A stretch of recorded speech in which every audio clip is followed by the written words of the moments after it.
On voit en revanche dans tous les secteurs qu'il y a une quête de sens, et c'est très vrai au niveau de l'alimentation, on veut faire plus attention à ce que l'on mange.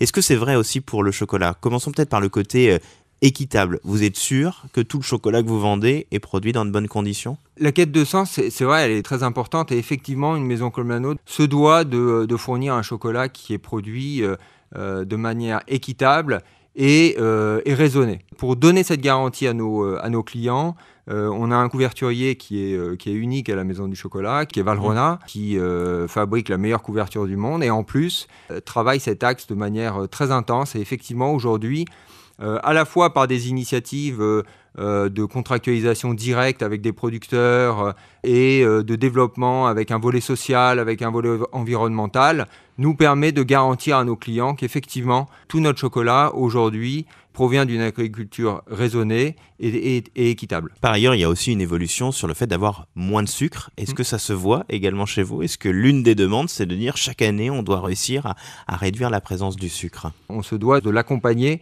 tout en gardant ce goût exceptionnel. Et ça, c'est extrêmement difficile. Mais ça se matérialise comment? Là, vraiment, très clairement, dans les nouvelles productions que vous faites? Je prends un exemple très simple. Cette année, on a lancé une collection qui s'appelle une collection bien-être, dont le parti pris était assez important. C'était supprimer les matières grasses d'origine animale et supprimer les sucres ajoutés. Quand on fabrique des bonbons de chocolat, on peut être amené dans les recettes classiques à rajouter du sucre.